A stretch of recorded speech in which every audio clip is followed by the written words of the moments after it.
Okay, well, yeah, afternoon everybody. Oh, God, there we go, there's the first. So what we're going to talk about is social media and a tiny bit about cybercrime, but based on the employment life cycle. So it's not about the benefits of social media and what you can do in terms of marketing, because that's for a different person. So this is what you need to look out for actually within the context of the employee life cycle. So it comes in three main areas. At the recruitment stage, when you're hiring people, whilst they're still with you, whilst you're retaining them, and then at the point when they leave. The objective of today is to help you to manage any risks that might be associated with it, and then a quick look at who's responsible and what you might actually be able to do with that. So before we start then, can you all see those? No, I'll move. If I slope backwards. So, a few questions for you then. Do you use social media when you're vetting new recruits? Do you look at LinkedIn, Facebook, things like that? Yeah? Good. Do your staff have social networking accounts, as far as you're aware? So again, same thing, Facebook, LinkedIn. Do they access them during working hours? Probably, yeah. Do you worry that they'll say something negative about you or your company or your colleagues, potentially a quick rant on Facebook or something like that? No? Good? There's a small team, it's a lot easier to get vibes from people anyway. Okay. Do you worry that they may take your client contact lists if and when they leave you? Do you worry about the human factors, so your people, when it comes to cybersecurity? So the risk that they might pose in terms of their actions? Quite often get a, what do you mean to that one? So usually when any perceived threats are announced, everybody's advised anyway. Right. Just to, check emails, this thing's doing the rounds at the moment, so don't click on the link. No, and that's just one part. And then, do you have policies and procedures to protect you against cyber, social media, what they can and can't do at work? Maybe. So, I call this the angel and the demons of social media, because there's no doubt that social media is fantastic and there are many benefits for it in terms of business intel, research, getting out to market, and all of those other good things that marketeers and business development people would tell you about. But there's this demon side as well, so I just need to put my black hat on and explain a bit of that to you. One thing that it does do that's different in terms of your marketing and what people say about you is that in the old days, before we had this, then the author of what was said about your company was typically somebody that was trained or authorised to do it. So it was your directors, your PR people, or whoever that might be. Now, of course, because it's so accessible, the employee is both the audience and the author, potentially, because we can all say something. And they can be doing that without any experience or knowledge of how to say things properly. And then we've got the fact that Jersey is a small place, and it doesn't take long for something to be said in a viral audience that can, go around the place really quickly. And we all know that reputation is everything in Jersey, because that's just so easy to ruin. So, quick look at social media at the recruitment stage. As we know, recruiting the right people is critical, and recruiting the wrong person is costly. So I do advocate what CIPD say, which is look at the digital data that's available to you when you're making those decisions. But what I will also come to is also take the traditional route so that you can verify anything that you find in the digital space. Making the wrong recruitment decision can potentially step into these areas. So you might breach data protection, you might breach discrimination if you don't verify data, might breach rehabilitation of offenders, and of course everybody has a right to freedom of expression. So if we don't recruit somebody because of something that they've said, then that might create another problem too. So how do we get the benefits and mitigate the risks? So in short, and you'll hear me say this as we get through the other parts, really you need to make sure that what you do when you're doing things digitally is to do the traditional route as well. So it's a good idea that you tell candidates what your verification checking processes are. So that if you're looking at their LinkedIn pages or their Facebook pages, that they can see that this is what you tell them, this is what you're doing. You might not do it at the stage one when you're attracting people, but when you're getting into shortlisting, then that might be a good idea to tell people that you're doing this. Because that gives them the opportunity to allow you to validate the information that you find. So for example, I might say on LinkedIn that I've got a law degree. I don't, but I might say it. And actually, there's nothing that stops me on LinkedIn saying it.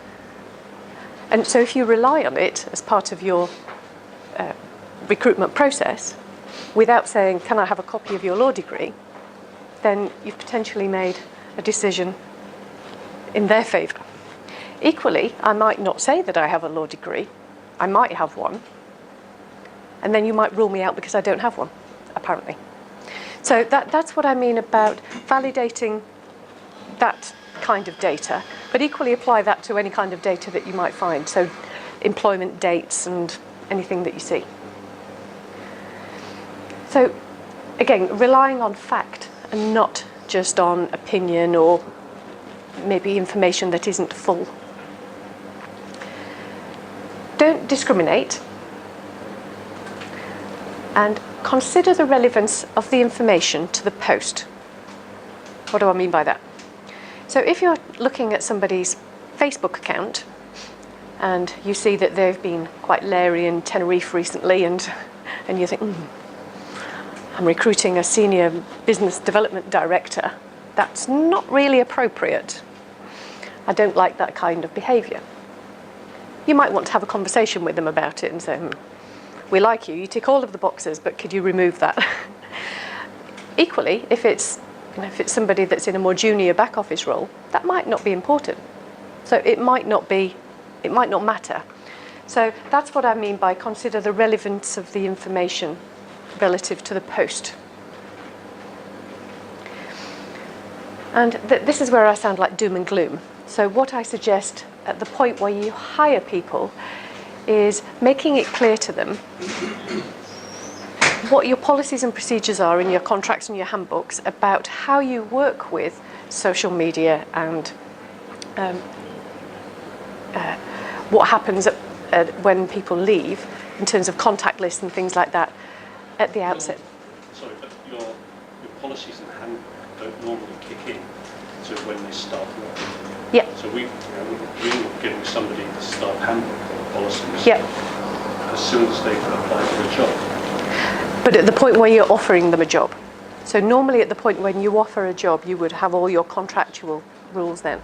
So it's worthwhile explaining them then what happens during employment and what happens at the end, just so that you don't have to have a difficult conversation at some point.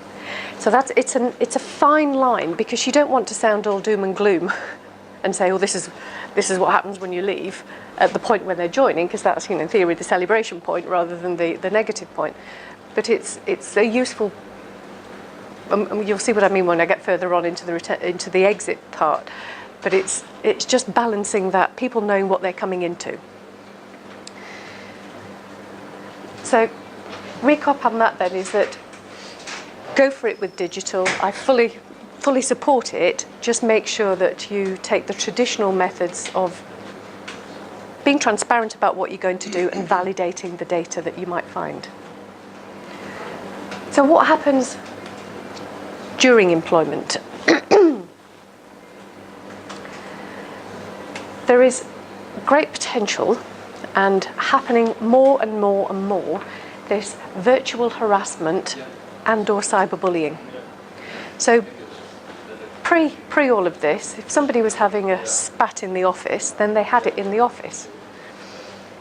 It it was obvious. Now, of course, it's all done on email or Facebook or Instagram or whatever it is, and we're dealing with lots of cases where people are acting inappropriately whilst they're employed about their colleagues, because it's easy.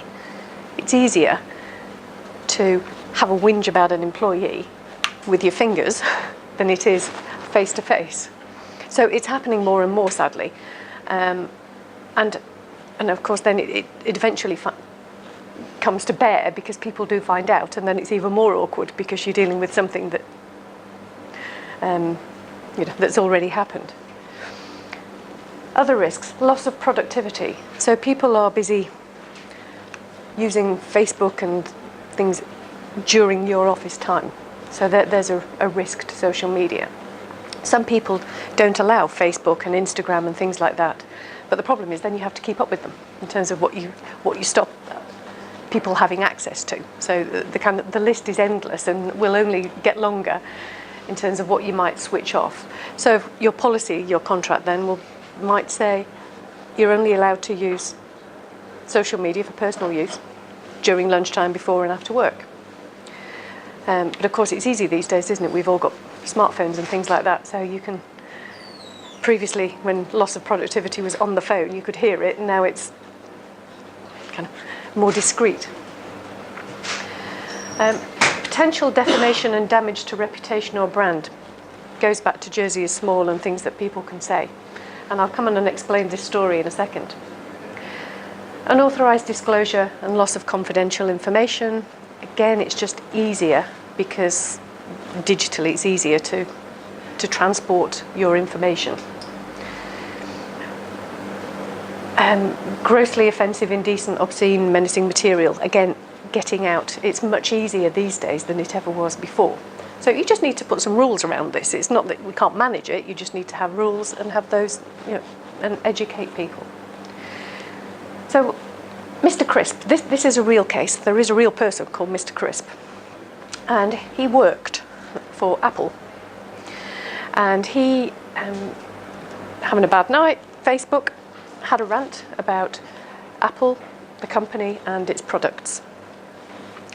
He did this on Facebook. He did it on private settings, so he thought he was safe. However, one of his colleagues, who's a friend on Facebook, saw this, printed it out, put it in front of the manager, and Mr. Crisp is hauled in. He's ultimately dismissed, and he takes the case to tribunal. And the tribunal say, Mr. Crisp, you were not unfairly dismissed. You were fairly dismissed because you knew the rules. Products and services and brand are so important to Apple. They had extensive policies and procedures. You knew exactly what they were, you knew what was important to the company, and you breached it. You're guilty. You were not unfairly dismissed. He took it to appeal, and they also said no. And he took it to appeal on the grounds of he'd put it on private settings, and he had a freedom of expression. And they still said no. You knew the rules, you breached them. Hard luck. So it's just an example of how you can protect yourself. Now, I'm not suggesting for a second that everybody gets Apple's level of policies and procedures in relation to this, because that wouldn't necessarily fit your business model. But it just shows how having them and making sure that everybody understands them can protect you at the point when you need them to protect you. So, how can you deal with the risks? So have or update your social media and existing related policies. By existing related policies, I mean, for example, your disciplinary policy or your IT policy, so that they all support each other. So if they need to deal with something, nothing contradicts. It all, they can all line up. Educate employees. Get them to be professional. I'm not suggesting that you have to go really labour the point, but if people can just learn to be more professional and learn from Mr. Crisp's example, then hopefully you'll be fine. Deal with any misconduct, whether it be bullying or harassment, but just because it's dealt with on the digital format. Apply the same route as if it was the traditional method of bullying or harassment. So you don't need to apply something different because it happens online. Just deal with it the same way. So don't necessarily jump to disciplinary action. It might be that a firm word in somebody's ear might do it, a quick file note. So it's the reasonableness principles still apply. And again, where employees fail to abide, normal sanctions apply. And again, considering that reputational damage, comments can go viral. Back to Jersey is a small place. What somebody says about somebody, moaning about their manager perhaps on a Friday night in the pub is one thing. Saying it on Facebook is quite something else. The audience is much wider and bigger. If the bullying or harassment is taking place on social media, but outside of the workplace, like at night, what can the employer do about that? Well, I think you have to get the employees to think about how that impacts their working time. So if whatever they do outside, if that affects the working relationship, then it is appropriate to have a word and to get them to respect the professional boundaries, work ones, even though they're outside. So again, it's a difficult one. So it's not something that you might go in heavy-handed and go straight to disciplinary, but it's just that having respectful. Yeah. So how do you manage this then? So I have a social media policy, as I mentioned, but delicately balance your right to protect and your employee's right to freedom of expression. We don't want to stop people talking. I encourage you to use social media. I encourage you to encourage your people to use social media and say good things about you. The youth of today, we're surrounded by them. It's more and more. So you don't want to stop the conversation before it starts. You just need to, put some rules in place about how people can be professional. Make what is unacceptable conduct clear and the consequences of that apparent from the outset. So just say, if you do this, this is what happens. If you don't do your homework, I take your iPad off you. So it's the same conversation. It's funny, when we deal with kids, we have it, don't we? We say, if you don't do your homework, we'll take your iPad off you. When it comes to adult, we just shy away from having that straightforward conversation, but it's just the same. We just need to be clear. So your social media, as I said, it's helpful when you're defending any claims that might come up because you've made it clear. And cross-references to any other policies that you might need to look at as well. So confidential information, disciplinary actions. Get people to understand that even if they think they've said something privately, it probably isn't. Mr. Crisp, the lady I was just talking about, numerous other examples that we've had. It rarely is private, but they think it is. And I've put restrict the use of websites, ? Deliberately. As I said, it's difficult to start knowing where to stop in terms of restricting the use of websites. So hopefully, if you've done the other part, you won't need to. Because the more that you start to monitor, the more you have to manage, and it just makes more work for yourself. So if you've covered it here, then hopefully you're okay. And make sure that your policy works for your business, your culture. As I said, Apple's extensive policy wouldn't work at HR Now. Some of the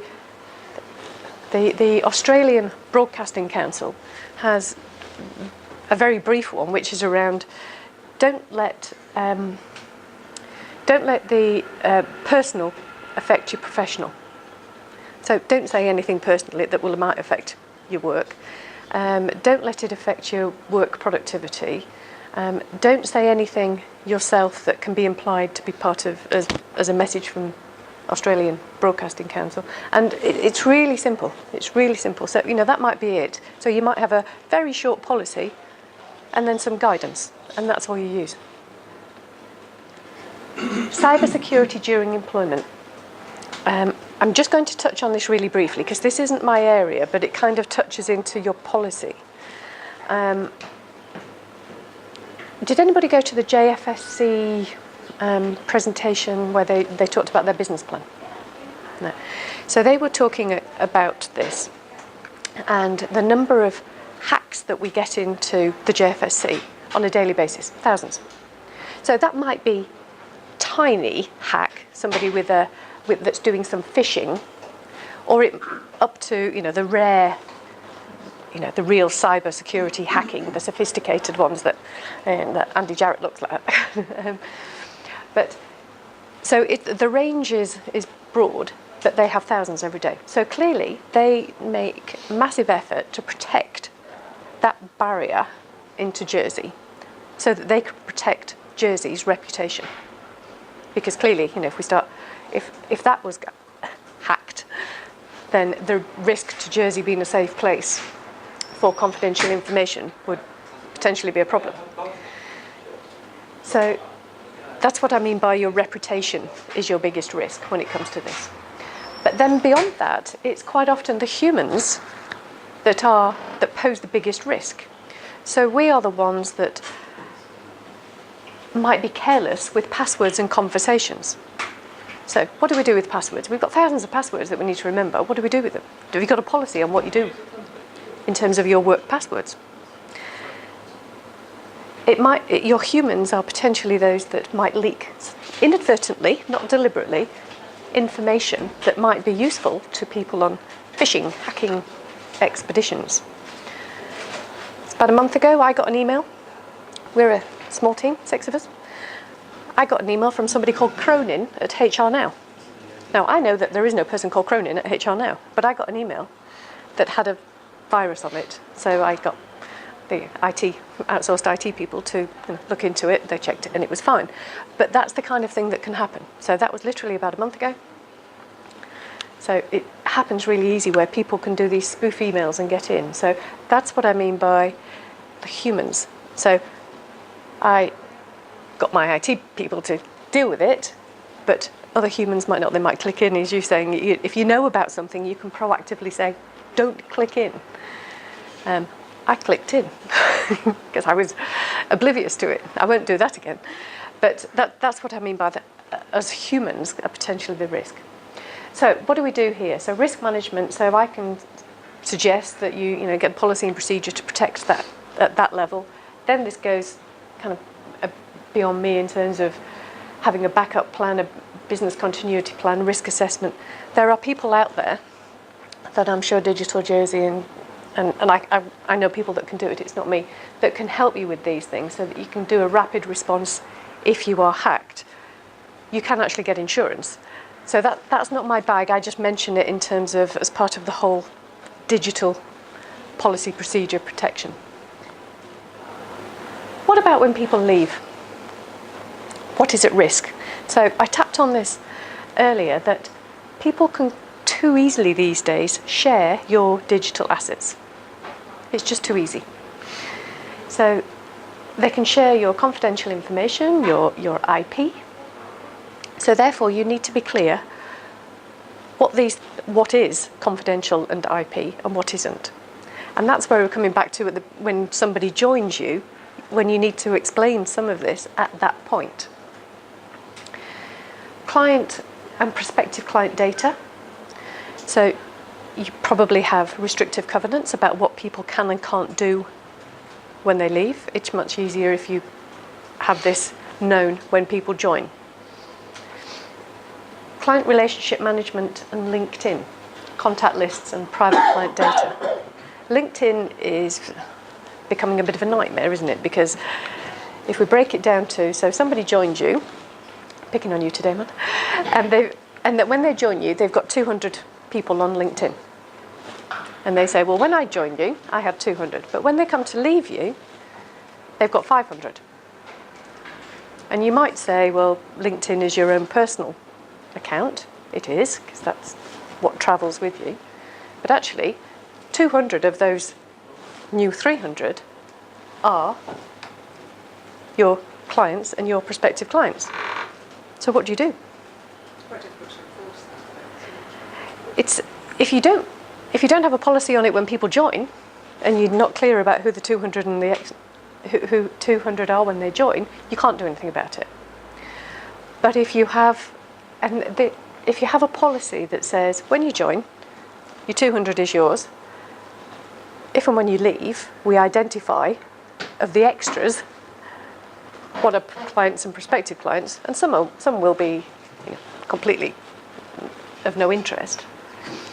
But it's a difficult one because when people had Outlook databases and Excel spreadsheets and CRM databases, it was quite clear, no access. LinkedIn comes in and go, So if you have a policy that says, right, we'll go through your list when you leave, and anything that you didn't bring in, we potentially delete. Because then if they go to link in with them, then they are potentially breaching the restrictive covenants because they've gone to link in with them. Has anyone actually done that? People are doing it. It's happening more and more. We don't have any case precedent here in Jersey, but there is now in the UK, and how it is acceptable to do that.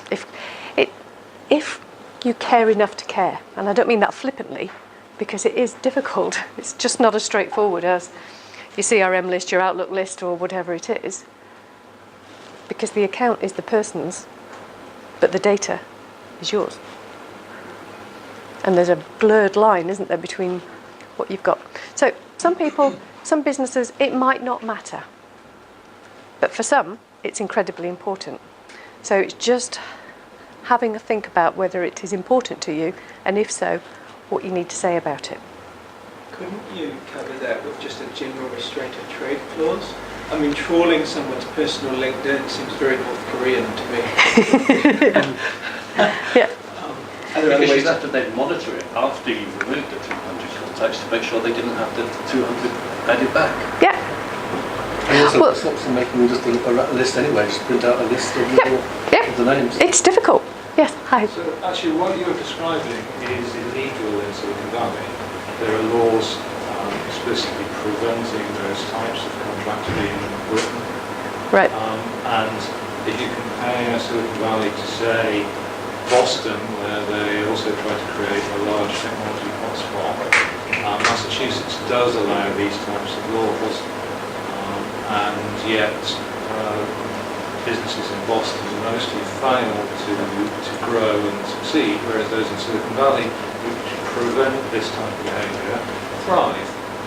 So there is a lot of evidence to show that actually it's counterproductive to do this, but it's much better to grow your relationships in all sorts of ways and to keep on good terms with everybody, to share more, rather than to adopt a more European protective front, which is actually damaging to the types of social businesses that technology is usually.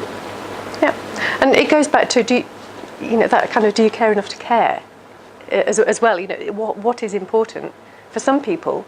I've said this, and they've gone, "Oh my God, absolutely! That's exactly what I need to do because that is so important." Some people say it doesn't matter. Jersey is small. They'll talk to them anyway. How do you find out? So it depends. A bit like the Apple thing. You can have a great big policy that just doesn't suit. But in the UK, there is case precedent that if you needed to do it, if it was important, you can. But there's always a different view. The thing about the digital world is it will change so quickly, won't it? What is a view today will be very different in the not too distant future. And then just finally, what are my messages to you in terms of what you might do as a result of hearing me today? So take ownership, revise or write your social media policy. As I said, keep it simple. If you need to, have a look at the other policies to make sure that they all work together. Ensure that your disclaimers do just that. We quite often see where this is a personal message from me. It's not any reflection on my employer, even though you've used your employer's email. That's fine if that works. Review your crisis management policy. If you don't have one, get one. So if it all goes wrong, if something really bad is said about you, if somebody steals something, hacks something, just have a backup plan if you need one. And just educate. Just tell people what's important to you. What are the policies? Might be very small, and then just get prepared. Okay, thank you. Says the same thing. Any questions? Yeah. We had a situation where we employed someone, it wasn't in this country, thankfully, to do TV advertisements and promotional videos, and they were victims of vicious social media trolls. And whilst we could remove the harmful comments from the company site, we couldn't stop where they went virally. And the effect on this poor person was just horrible. Do you have any tips to deal with social media trolls, that sort of situation? So people that are attacking your people? Yes. Yeah. Oh gosh.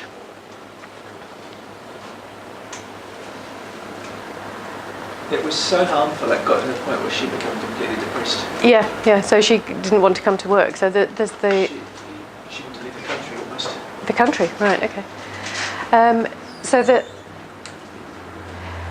there's the kind of the external message as well, isn't it? So there's what your external PR people, whoever, are saying. So what they can say about you in terms of what is acceptable and what isn't. So that this has happened, it was wrong. So there's potentially a message. So it's your crisis management. There's the message that goes out that says we don't accept this. We don't condone this behaviour and that this was wrong. And then from the employee's perspective, then you would go to a well-being, and by that I mean your HR part in terms of looking after the individual, in terms of assisting them and supporting them in terms of being protected from it.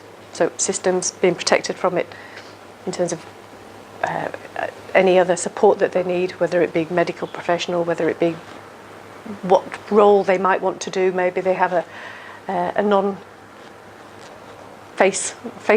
role for a while, changing roles and things like that. Can you get the police involved? Surely if someone's doing something like that, there must be some protection somewhere. It's so hard. I mean, you can remove things off your site, your Facebook site, the client's Facebook site, but once it goes to all their friends, it's out there. Yeah, and you can't... And I actually confronted one of the women that was harassing her, and I said, do you know you've been harassing this poor person to the point they want to take their own life? And she said, I completely didn't realise what I was doing. It was just so anonymous. I just, about it. And it's not till you actually confront people, they realise the damage that they're doing. It wasn't employees, was it? That were saying it wasn't employees that were damaging. It was public. Yeah. They simply saw her in the public space. Yeah. And made disparaging comments. Yeah. Mostly due to jealousy or small-mindedness, as far as I could see. Yeah. But I mean, so once it's out there. It's out there. Yeah. There's nothing you can't stop it. In terms of for the employee, no. Once it's gone, hasn't it? I don't think there's anything. From a technical perspective, perhaps there's other techies in the room that can help from a technical perspective, but... The messages we keep trying our kids. Once it's gone, it's gone. Yeah. Yeah. But then I think you just have to protect the employee in terms of whatever protective measures that individual would need to... Yeah, as the supportive employer.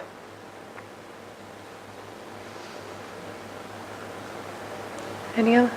One thing you mentioned earlier was saying, for example, the example you gave was the potential manager who had his night out in Tenerife or whatever. Yes. Is that something that you could write into a contract on a long-term basis? Because obviously maybe at the start they've got a perfectly respectable Facebook profile, and then later on it gets a bit raunchy.